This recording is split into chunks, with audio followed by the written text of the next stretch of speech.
E aí a gente, aproveitando que tem um tempinho a mais, antes de partir para o finalmente, como vocês levantaram a bola, se quisessem comentar um pouquinho sobre o TNO, o tratamento não operatório, o que ele é e quando que a gente indica.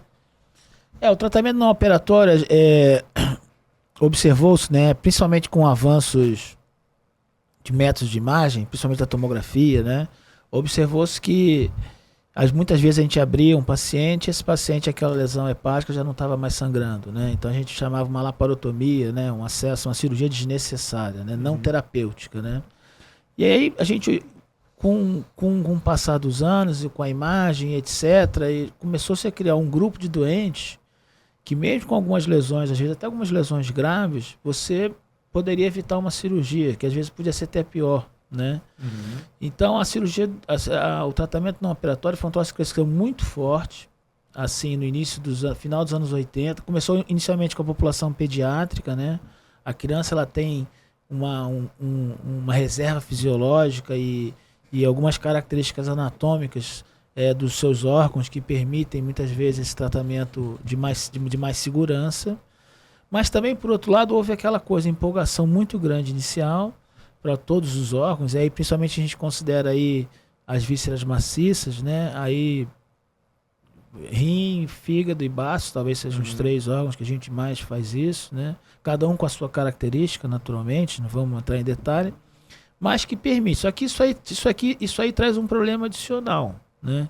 Que também é a vigilância intensa desse doente, né?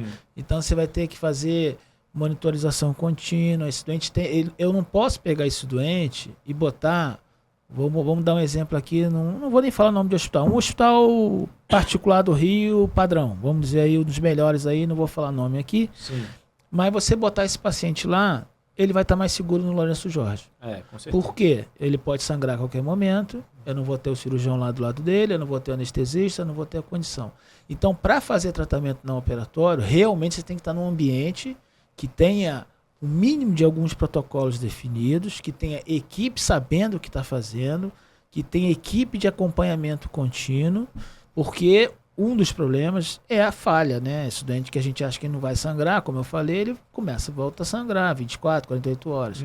E aí, realmente, isso traz, às vezes, é mais trabalhoso fazer um tratamento não operatório do que, às vezes, ter operar, um tratamento de base, por exemplo, né? Então, assim, mas realmente você preserva o órgão, você evita algumas cirurgias, você às vezes evita, no trauma renal, por exemplo, né? Você como especialista, você sabe, se o cara entra para operar um trauma renal grave, a maioria dos cirurgiões vão fazer nefrectomia total. E você sabe também que, se for, você consegue conduzir de maneira não operatória a maioria desses traumas, por exemplo. Então você preserva o órgão, você, enfim... Tem várias coisas muito positivas nessa forma de tratamento, mas tem que estar num ambiente que tenha rotina, que tenha condições, não pode ser em qualquer lugar. Não Pessoas pode chatas que nem a gente. Exatamente. Não pode ser em qualquer lugar. Então você precisa de monitorização.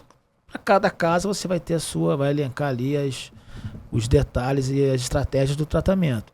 Mas como filosofia é essa, você preservar o máximo possível os órgãos, evitar, às vezes, cirurgias desnecessárias, mas sempre pensando na segurança do doente. Isso está seguro para o doente? Eu fazer isso aqui nessa condição, com esse recurso que eu tenho?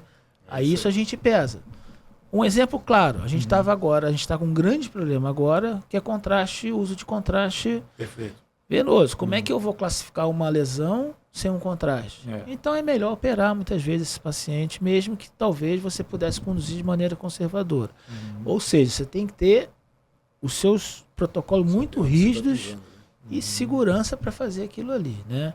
Então e aí para isso precisa de equipe. Não adianta eu chegar num lugar, vou fazer aqui não, precisa de equipe. Então acho que, e trauma tem muito isso, equipe. Você citou lá o Albertoz, a gente cita os convencer a equipe. Talvez ter equipe, normalmente nós temos, mas é convencê-los de que isso é importante. Mas tem que ter. Se não tiver, você está botando o paciente em risco, às vezes, que... Tanto para o controle de dano, quanto para o tratamento conservador. Eu tenho sempre um residente que chega para mim e fala: doutor Rodrigo, você tem razão. Se eu estivesse aqui, isso não teria acontecido. Então, o convencimento, principalmente dos mais jovens, os mais jovens são mais fáceis de convencer, né? Os mais velhos... Mas os mais novos, você convence eles com resultado. Você mostra, olha, tá vendo? Quando a gente está do lado, isso aqui não acontece. Porque muitas vezes algum dos nossos aí, quem está ouvindo, pode falar, pô, mas você bota o residente do lado doente por quê? Porque muitas vezes o CTI não está preparado para aquilo. Eu preciso de alguém que às vezes não está preparado. Você fala, pô, mas um residente está preparado? Não, mas está ouvindo o doutor Bruno e a mim no telefone o tempo inteiro. Faz cálcio, faz magnésio, faz sangue, faz plasma. Se não tiver, estou indo para aí. A gente mora perto do hospital e a gente vai, você sabe que a gente vai. E vai então, mesmo. Entendeu? Então, esse jogo de convencimento do que é o melhor para o doente é uma coisa super difícil, super difícil. E eu acho que a gente está conquistando aos pouquinhos, né?